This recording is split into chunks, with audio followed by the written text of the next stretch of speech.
Military ಕಾರ್ಯಾಚರಣೆಗೂ ಯುದ್ಧಕ್ಕೂ ಸಾಕಷ್ಟು ವ್ಯತ್ಯಾಸ ಇದೆ, ಅಜಗಜಾಂತರ ವ್ಯತ್ಯಾಸ ಇದೆ. ಮಿಲಿಟರಿ ಕಾರ್ಯಾಚರಣೆಯ ಸಂದರ್ಭದಲ್ಲಿ ಸೇನಾ ಕಾರ್ಯಾಚರಣೆಯ ಬಗ್ಗೆ ಪ್ರಧಾನಮಂತ್ರಿಗಳು ದೇಶವನ್ನು ಉದ್ದೇಶಿಸಿ ಮಾತನಾಡುವಂತ ಅವಶ್ಯಕತೆ ಇಲ್ಲ. ಬಟ್ ವಾರ್ ಅಂತ ಬಂದಂತಹ ಸಂದರ್ಭದಲ್ಲಿ ಪ್ರಧಾನಮಂತ್ರಿಗಳು ದೇಶವನ್ನು ಉದ್ದೇಶಿಸಿ ಮಾತಾಡಬೇಕಾಗುತ್ತೆ, ಮಾಹಿತಿಯನ್ನು ಕೊಡಬೇಕಾಗುತ್ತೆ, ವಿವರಣೆಯನ್ನು ಕೊಡಬೇಕಾಗುತ್ತೆ. ಅದೇ ರೀತಿ 1971ರಲ್ಲಿ ಭಾರತ ಮತ್ತು ಪಾಕಿಸ್ತಾನದ ನಡುವೆ ಯುದ್ಧ ಶುರುವಾದಂತಹ ಸಂದರ್ಭದಲ್ಲಿ ಆಗ ಪ್ರಧಾನಮಂತ್ರಿಗಳಾಗಿದ್ದಂತಹ ಮಾನ್ಯ ಇಂದಿರಾ ಗಾಂಧಿಯವರು, ದಿವಂಗತ ಇಂದಿರಾ ಗಾಂಧಿಯವರು ಡಿಸೆಂಬರ್ ತಿಂಗಳಲ್ಲಿ ಯುದ್ಧ ಆರಂಭ ಆಗ್ತಾ ಇದ್ದ ಹಾಗೆ ಇಡೀ ದೇಶವನ್ನ ಉದ್ದೇಶಿಸಿ ಭಾಷಣವನ್ನ ಮಾಡ್ತಾರೆ. ಐತಿಹಾಸಿಕ ಭಾಷಣ, ಅದು ಐತಿಹಾಸಿಕ ಭಾಷಣ. ಆ ಭಾಷಣದಲ್ಲಿ ಇಂದಿರಾ ಗಾಂಧಿಯವರು ಪಾಕಿಸ್ತಾನವನ್ನ ಸದೆಬಡಿಯುವಂತಹ ಶಪಥವನ್ನ ಮಾಡ್ತಾರೆ. ಅದೇ ರೀತಿ ಪಾಕಿಸ್ತಾನವನ್ನ ವಿಭಜನೆ ಮಾಡಿ ನಾವು ಪ್ರತ್ಯೇಕ ಬಾಂಗ್ಲಾದೇಶ ನಿರ್ಮಾಣಕ್ಕೆ ಕಾರಣಕರ್ತರಾದ್ವಿ 1971ರ ಯುದ್ಧ. ಸೊ ಆ ಸಂದರ್ಭದಲ್ಲಿ ಇಂದಿರಾ ಗಾಂಧಿಯವರು ಏನು ಹೇಳಿದ್ರು, ಆ ಸಂದರ್ಭದಲ್ಲಿ ಪಾಕಿಸ್ತಾನವೇ ಶುರು ಮಾಡಿಕೊಂಡಿದ್ದಂತಹ ಯುದ್ಧ ಡಿಸೆಂಬರ್ 3ನೇ ತಾರೀಕು ಭಾರತದ ಹಲವು ಭಾಗಗಳು, ಅದು ಪಂಜಾಬ್ನ ಹಲವು ನಗರಗಳು ಒಳಗೊಂಡಂತೆ ಹಲವು ಕಡೆಗಳ ಮೇಲೆ ಪಾಕಿಸ್ತಾನ ತನ್ನ ವೈಮಾನಿಕ ದಾಳಿಯನ್ನ, ಕ್ಷಿಪಣಿ ದಾಳಿಯನ್ನ ನಡೆಸಿತ್ತು. 1971ರಲ್ಲಿ ಡಿಸೆಂಬರ್ 3ನೇ ತಾರೀಕು ಪಾಕಿಸ್ತಾನ ಭಾರತದ ಹಲವು ಕಡೆಗಳ ಮೇಲೆ ದಾಳಿಯನ್ನ ನಡೆಸುವಂತಹ ಸಂದರ್ಭದಲ್ಲಿ ಮಾನ್ಯ ಪ್ರಧಾನಮಂತ್ರಿಗಳಾಗಿದ್ದಂತಹ ಇಂದಿರಾ ಗಾಂಧಿಯವರು ಆವಾಗ ಪಶ್ಚಿಮ ಬಂಗಾಳದ ರಾಜಧಾನಿ ಕಲ್ಕತ್ತಾದಲ್ಲಿದ್ದರು. ಕಲ್ಕತ್ತಾದಲ್ಲಿ ಭಾಷಣ ಮಾಡ್ತಾ ಇದ್ದಂತಹ ಸಂದರ್ಭದಲ್ಲಿ ಇಂದಿರಾ ಗಾಂಧಿಯವರಿಗೆ ಇಂಥದ್ದೊಂದು ದಾಳಿಯ ಬಗ್ಗೆ ಮಾಹಿತಿಯನ್ನು ಕೊಡಲಾಯಿತು. ತಕ್ಷಣವೇ ತಮ್ಮ ಕಾರ್ಯಕ್ರಮವನ್ನು ರದ್ದುಗೊಳಿಸಿ ದೆಹಲಿಗೆ ವಾಪಸ್ಸಾದಂತಹ ಇಂದಿರಾ ಗಾಂಧಿಯವರು ಸೇನಾ ಮುಖ್ಯಸ್ಥರುಗಳ ಜೊತೆಗೆ ಸಭೆಯನ್ನು ನಡೆಸಿದ್ರು. ಅದಾದ ಬಳಿಕ ರಾಷ್ಟ್ರವನ್ನು ಉದ್ದೇಶಿಸಿ ಭಾಷಣವನ್ನು ಮಾಡಿ ಭಾರತದ ಮೇಲೆ ಪಾಕಿಸ್ತಾನವೇ ಯುದ್ಧವನ್ನ ಹೇರಿದೆ, ನಾವು ಯುದ್ಧಕ್ಕೆ ಹೋಗಿದ್ದಲ್ಲ, ಪಾಕಿಸ್ತಾನವೇ ನಮ್ಮ ಮೇಲೆ ಯುದ್ಧವನ್ನ ಹೇರಿದೆ ಎನ್ನುವಂತಹ ಸಂದೇಶವನ್ನು ಕೊಟ್ಟರು. ಇದು 1900 ಡಿಸೆಂಬರ್ 3ನೇ ತಾರೀಕು ಇಂದಿರಾ ಗಾಂಧಿಯವರು ಯುದ್ಧದ ಸಂದರ್ಭದಲ್ಲಿ ದೇಶವನ್ನು ಉದ್ದೇಶಿಸಿ ಮಾಡಿದಂತಹ ಭಾಷಣದ ತುಣುಕು.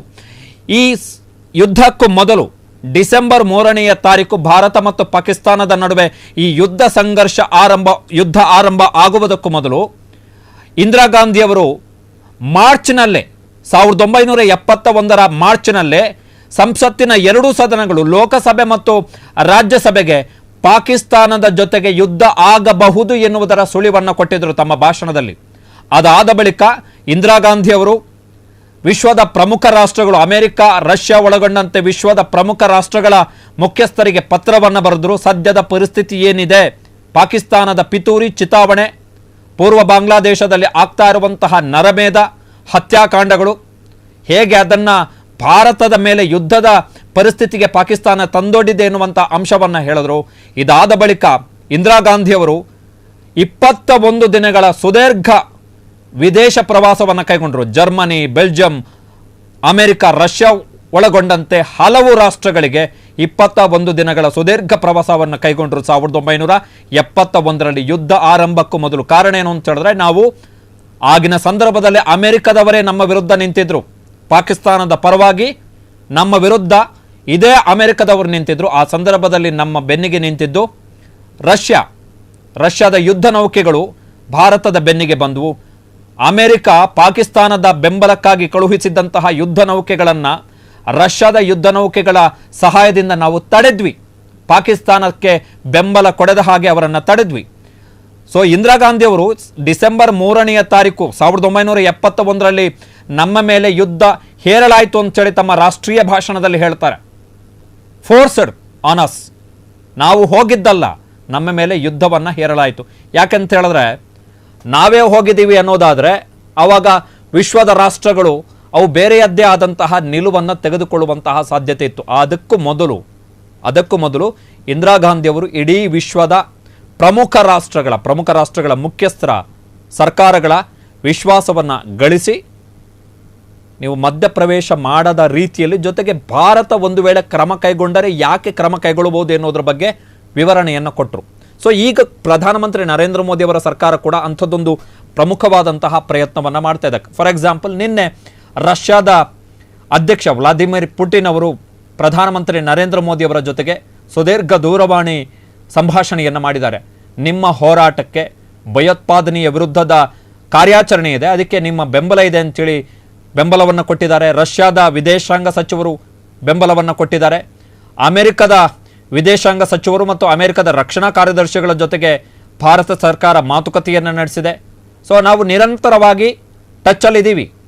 ಈಗ ಫಾರ್ ಎಕ್ಸಾಂಪಲ್ ನಿನ್ನೆ ವಿಶ್ವಸಂಸ್ಥೆಯ ತುರ್ತು ಸಭೆಯನ್ನು ಕರೀಬೇಕು, ಭದ್ರತಾ ಮಂಡಳಿಯ ತುರ್ತು ಸಭೆಯನ್ನು ಕರೀಬೇಕು ಅಂತೇಳಿ ಪಾಕಿಸ್ತಾನದವರು ಒತ್ತಡ ಹೇರಿ ಭದ್ರತಾ ಮಂಡಳಿಯ ತುರ್ತು ಸಭೆಯನ್ನು ಕರೆಸಿ ಅಲ್ಲಿ ಓಡಿಸ್ಕೊಂಡಿದ್ದಾರೆ. ಅಲ್ಲಿ ಕೇಳಲಾಗಿರುವಂತಹ ಪ್ರಶ್ನೆ ಏನು ಅಂತ ಹೇಳಿದ್ರೆ, ಲಷ್ಕರ್ ಇ ತೊಯ್ಬಾ, ಹಫೀಜ್ ಸಯೀದ್ ಹುಟ್ಟು ಹಾಕಿದಂತಹ ಲಷ್ಕರ್ ಇ ತೊಯ್ಬಾ ಉಗ್ರ ಸಂಘಟನೆ ಪಹಲ್ಗಾಮ್ ದಾಳಿಯಲ್ಲಿ ಭಾಗವಹಿಸಿತ್ತೇ ಇಲ್ವೇ?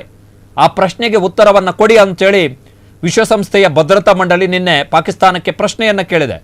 ಜೊತೆಗೆ ನೀವು ಪಹಲ್ಗಾಮ್ ದಾಳಿ ಆದ ಬಳಿಕ ನೀವು ಯಾಕೆ ಕ್ಷಿಪಣಿಯ ಪರೀಕ್ಷಾರ್ಥ ಪ್ರಯೋಗಗಳನ್ನು ಮಾಡಿದ್ದೀರಿ ಎನ್ನುವಂತಹ ಪ್ರಶ್ನೆಯನ್ನು ಕೂಡ ವಿಶ್ವಸಂಸ್ಥೆಯ ಭದ್ರತಾ ಮಂಡಳಿ ನಿನ್ನೆ ಪಾಕಿಸ್ತಾನಕ್ಕೆ ಕೇಳಿದೆ.